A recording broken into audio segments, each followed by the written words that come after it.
अगर हम दुनिया का मैप देखें तो मशरक़ से मग़रिब तक और शुमाल से जनूब तक हमें दुनिया के उस मैप के ऊपर डिफरेंट फ्लैश पॉइंट्स नज़र आएँगे। और इस वक़्त दुनिया के अंदर जो बहुत से मामलात चल भी रहे हैं वॉर्स की सूरत में, वो उन फ्लैश पॉइंट्स का ही नतीजा है। तो बहुत से लोग ये तवक्को कर रहे हैं कि यूएस और अमेरिका वार ख़त्म हो जाएगी, पीस आ जाएगा, तो लेकिन मेरा ख़्याल है यहाँ पे पीस एक इल्यूज़न है। जब तक हम उन फ्लैश पॉइंट्स को प्रॉपर एड्रेस नहीं करेंगे, तो लगता नहीं कि दुनिया के अंदर ये पीस पॉसिबल होगा। अगर हम दुनिया की बात करें तो उसमें सबसे पहले जो डिफरेंट रीजन्स हैं, रीजन्स में से अगर हम सबसे पहले बात करें तो यूरोप की करते हैं। यूरोप के अंदर एक फ्लैश पॉइंट है, उसका नाम है यूक्रेन। 2022 से पहले इसको एक सिंपल फ्लैश पॉइंट कंसीडर किया जाता था और ये तवक्को नहीं की जाती थी कि यहाँ पे वॉर स्टार्ट हो जाएगी। लेकिन जॉन जे मेर्शाइमर इसके हवाले से बहुत खबरदार करते रहे दुनिया को, ख़ुसूसी तौर पे उन्होंने वेस्ट को वीकेटिज़्म का निशाना बनाया, यूएस को ख़ास तौर पे कि जो आप नेटो को एक्सपेंड कर रहे हैं, इस वजह से यहाँ पे एक वॉर स्टार्ट हो सकती है, बल्कि उन्होंने इसके ऊपर प्रेडिक्शंस भी की थी।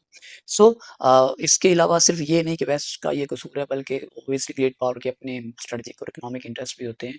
तो रशिया के तो यहाँ पे आइडियोलॉजिकल इंटरेस्ट भी इन्वॉल्व थे, रशिया के यहाँ पे इकोनॉमिक इंटरेस्ट और स्ट्रेटेजिक इंटरेस्ट भी इन्वॉल्व थे। सो अब वो जो फ्लैश पॉइंट था, वो एक प्रॉपर वार की सूरत इख्तियार कर चुका हुआ है, जो कि अभी भी जारी है। और इस वार का इम्पैक्ट क्या है कि यूरोप और रशिया के दरमियान जो तल्क़ात हैं हाई टेंस हैं इस वक़्त, इवन अमेरिका और रशिया के दरमियान भी।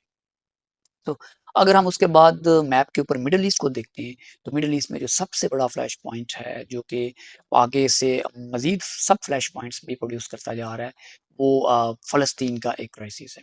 इसराइल और फ़लस्तीन क्राइसिस जो कि 1940 से ये इश्यू एक चल रहा है और इसके ऊपर अरब और इसराइल के दरमियान जंगें हो चुकी हुई हैं और एक कॉन्टिन्यूअसली एक टर्मॉइल हमें नज़र आता है मिडल ईस्ट के अंदर।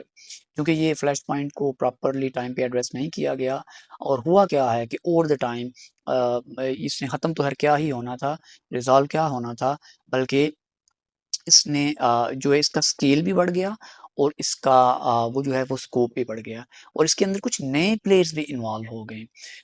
ख़ास तौर पे फिर हम देखते हैं कि ईरान इसके अंदर एक एक्टिव प्लेयर के तौर पे इमर्ज होता है और अभी जो ईरान और इसराइल और ईरान एक नया फ्लैश पॉइंट बन जाता है। फिर ईरान, इसराइल और यूएस की एक वॉर होती है जो कि अभी भी चल रही है, उसके अंदर एक इंटरवल आया हुआ है, उसके ऊपर डायलॉग्स भी चल रहे हैं। अब देखते हैं कि उसका क्या नतीजा निकलता है। उसके साथ अगर हम मिडल ईस्ट की ही बात करें तो उसके अंदर एक और फ्लैश पॉइंट है। वो भी उसको सब फ्लैश पॉइंट कंसीडर करना चाहिए बट दैट्स क्वाइट क्रिटिकल। वो है रेड सी। रेड सी के अंदर जो कि यमन के साथ है, 2012 में स्टार्ट हो चुका था, लेकिन 2023 के अंदर उन्होंने रेड सी को हिट करना शुरू कर दिया। यानी उन्होंने अपनी पॉलिसी बदली और जो हौतीस हैं या हौसीस हैं, उन्होंने शिप्स को अटैक करना शुरू कर दिया। बल्कि ये भी उन्होंने वार्न किया दुनिया को कि वो इसको क्लोज़ कर देंगे। सो ये भी एक बड़ा क्राइसिस है जो इमर्ज हो सकता है। जैसे हरमोज़ में एक क्राइसिस आया सप्लाई चेन का, यहाँ पे भी एक सप्लाई चेन का क्राइसिस आ सकता है। तो ये तो 3 बड़े क्रिटिकल पॉइंट्स हैं जिसकी बुनियाद के ऊपर ये पूरा मिडल ईस्ट यहाँ पे एक हमें टर्मॉइल नज़र आता है। डिफरेंट रियासतें एक-दूसरे के साथ नबर्द आज़मा है।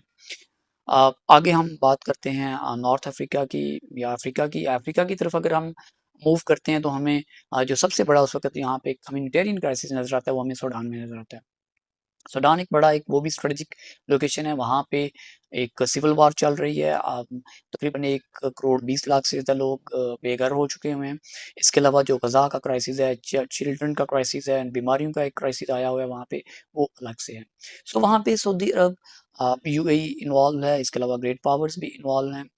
बिसाइड्स दैट अब तो पाकिस्तान भी एक सेकंड प्लेयर या जो एक प्राइमरी तो है क्या सेकेंडरी प्लेयर के तौर पे वहाँ पे इन्वॉल्व हो चुका है, क्योंकि असला वगैरह की जो डील सऊदी अरबिया ने करवाई थी। इसके साथ ही हमें लीबिया का क्राइसिस भी नज़र आता है, वो भी एक फ्लैश पॉइंट है, वहाँ पे भी एक सिविल वॉर चल रही है। वो भी समंदर के साथ है, उसकी भी एक अपनी इम्पोर्टेंस है। फिर सोमालिया के अंदर अगेन वहाँ पे यूएई, सऊदी अरेबिया इस तरह के कंट्रीज़ इन्वॉल्व हैं, सोना निकाल रहे हैं वहाँ से, रिसोर्स एक्सट्रैक्ट कर रहे हैं। सो वो हॉर्न ऑफ अफ्रीका के साथ है, तो वहाँ से भी ग्लोबल सप्लाई चेन का इश्यू बन सकता है और उसकी एक और स्ट्रेटेजिक सिग्निफिकेंस ये भी है कि उसके एक तरफ हमें अटलांटिक नज़र आता है, जहाँ से जो इंडियन है वो अटलांटिक ओशन के साथ इंडियन ओशन लिंक हो रहा है, हॉर्न ऑफ अफ्रीका के साथ, इंतहाई क्रिटिकल पॉइंट है। अगर हम इसके बाद मूव करें मैप के ऊपर, तो हम चलते हैं पैसिफिक रीजन की तरफ, पैसिफिक ओशन में।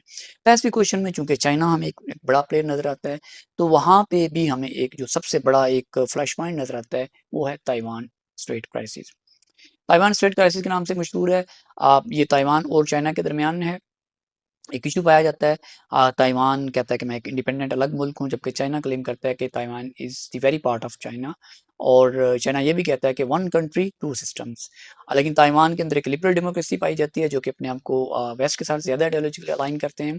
और ताइवान का और यूएस का एक ताइवान रिलेशंस एक्ट भी है 1979 का, जिसके तहत यूएस जो है वो ताइवान को असला फरोख्त करता है। ये एक बहुत बड़ा इशू है यूएस और चाइना के दरमियान। अभी जो रीसेंट ट्रम्प साहब का विजिट था, उसमें भी ये लोग एक्सपेक्ट कर रहे थे कि ताइवान के ऊपर कोई बात होगी, लेकिन कोई बहुत बड़ा ब्रेक थ्रू नहीं हुआ। और क्योंकि यूएस चाहे ताइवान को असला सपोर्ट करेगा, उससे पीछे नहीं हटेगा, उसकी रीज़न ये है कि पैसिफिक जो पॉलिटिक्स है उसके अंदर जो रीजनल ग्लोबल पॉलिटिक्स है, चाइना की जो कंटेनमेंट की जा रही है यूएस के ज़रिए, उसके अंदर जो आइलैंड चेन है, उसमें 3 आइलैंड चेन्स हैं। जो सबसे पहली फर्स्ट आइलैंड चेन है, वो ताइवान उसका एक हिस्सा है। तो अगर वो फर्स्ट आइलैंड चेन टूट जाती है, तो ऑब्वियसली चाइना के पास बहुत ज़्यादा एक वसीह मैदान आ जाएगा मूव आउट होने का। फिर साउथ चाइना सी के अंदर वो भी एक फ्लैश पॉइंट है, वो हमें नज़र आता है, जहाँ पे आसियान जैसी कंट्रीज़ हैं, मलेशिया का इश्यू है चाइना के साथ, अ, फ़िलिपाइन का क्लेम्स हैं कुछ, वियतनाम है, ब्रुनाई है, इस तरह की कंट्रीज़ हैं। तो टोटल 6 क्लेमेंट स्टेट्स हैं साउथ चाइना सी के अंदर। इसमें फ़िलिपाइन का डिफेंस एग्रीमेंट है यूएस के साथ, तो वहाँ पे आइलैंड्स हैं जिनके ऊपर क्लेम्स हैं डिफरेंट रियासतों के, और उनकी स्ट्रेटेजिक सिग्निफिकेंस, वहाँ पे नेचुरल रिसोर्स बहुत ज़्यादा है। सो इसलिए ये भी एक इम्पोर्टेंट एक फ्लैश पॉइंट है, जो शायद वॉर की तरफ जा सकता है। फिर पैसिफिक ओशन में ही हम देखते हैं ईस्ट चाइना सी। ईस्ट चाइना सी में जब हम बात करते हैं, तो हमें जापान नज़र आता है और अगेन चाइना नज़र आता है। वहाँ पे सिंगाकू आइलैंड्स हैं। वैसे तो चाइना की और जापान की एक हिस्टोरिकल राइवलरी चलती आ रही है, लेकिन सिंगाकू आइलैंड है, वहाँ पे भी इनके आपस में इश्यूज़ चल रहे हैं। और अगर हम देखें, तो जापान अगेन यूएस का एक डिफेंस पार्टनर है। 1960s में इनका एक डिफेंस पैक्ट हुआ है। इसी तरीके से जापान क्वाड का भी हिस्सा है, और जापान की एक हिस्टोरिकल राइवलरी भी है चाइना के साथ। पहले भी इनका एक पुराना इश्यू भी चल रहा है, लेकिन चूँकि अब चाइना एक पावरफुल कंट्री बनता जा रहा है, तो जापान के अंदर कुछ वो फ़ियर्स पाए जाते हैं। इस वजह से जापान ज़्यादा से ज़्यादा यूएस के ऊपर रिलाई कर रहा है। ऑल्दो रिसेंटली उसने चाइना के साथ भी कुछ रिप्रोचमेंट करने की कोशिश की है, तो वो भी मामला चल रहे हैं। But still this is also a flash point. फिर ईस्ट चाइना सी के अंदर ही, अगर हम ईस्ट एशिया के अंदर ही देखें, तो वहाँ पे हमें ख़ुसूसी तौर पे जो कोरियन पेनिनसुला है, वहाँ पे भी हमें एक फ्लैश पॉइंट नज़र आता है। वहाँ पे नॉर्थ कोरिया लोकेटेड है, और नॉर्थ कोरिया के साउथ कोरिया के साथ मसाइल हैं, नॉर्थ कोरिया के जापान के साथ मसाइल हैं, और सबसे बढ़कर नॉर्थ कोरिया की और चाइना के आपस में एक डिफेंस पैक्ट है।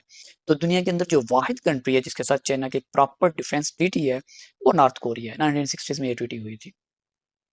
सो ये एक बड़ा इम्पोर्टेंट पॉइंट है, जो एक फ्लैश पॉइंट है, जिसके ऊपर शायद फ्यूचर के अंदर वार हो सकती है। यूएस इसको नोटोरियस स्टेट करार देता है, वेस्ट इसके ऊपर रिजर्वेशन शो करता है, बट वो चाइना के बहुत क्लोज है। अगर हम पैसिफिक को छोड़ें और वापस आएँ साउथ एशिया की तरफ, तो साउथ एशिया के अंदर एक बड़ा इम्पोर्टेंट चोक पॉइंट हमें नज़र आता है, और वो है कश्मीर। कश्मीर के ऊपर पाकिस्तान और इंडिया 4 जंगें लड़ चुका है। अब जब भी वार होती है, उसके अंदर कश्मीर का कहीं न कहीं तज़किरा आता है। अभी भी जो रिसेंट इंडिया ने अटैक किया था, वो पुलवामा अटैक के रिएक्शन में उन्होंने ये जो यहाँ पे, और पहलगाम अटैक्स, जो इस तरह के अटैक्स होते हैं, उसके रिएक्शन में कुछ न कुछ इनके दरमियान इश्यूज़ इमर्ज होते हैं। सो फिर साउथ एशिया के अंदर अ, अगर हम देखें, तो ये जो 2 पावर्स हैं, ये न्यूक्लियर पावर्स भी हैं, और ये जो फ्लैश पॉइंट है, ये शायद फ्यूचर के अंदर कहीं न कहीं न्यूक्लियर पावर वॉर की तरफ भी जा सकता है। जब भी इनकी वार होती है, कोई क्लैशेज़ होते हैं, उसके अंदर न्यूक्लियर का तज़किरा लाज़मी आता है। अगेन फिर साउथ एशिया के अंदर हमें एक और प्लेयर नज़र आता है, वो है अफ़गानिस्तान। वो भी एक फ्लैश पॉइंट ही है, जिसके बॉर्डर इश्यूज़ हैं इस पूरे रीजन में, ख़ास तौर पे पाकिस्तान के साथ, तो यहाँ पे झड़पें भी होती रहती हैं। ईरान के साथ भी उनके कुछ रिज़र्वेशंस हैं। बहरहाल, ये भी एक इम्पोर्टेंट फ्लैश पॉइंट है। सो ये जो 10-12 फ्लैश पॉइंट्स हैं, ये बड़े ही इम्पोर्टेंट हैं, और जब तक आप इनको सॉर्ट आउट नहीं करेंगे, दुनिया के अंदर पीस पॉसिबल नहीं है।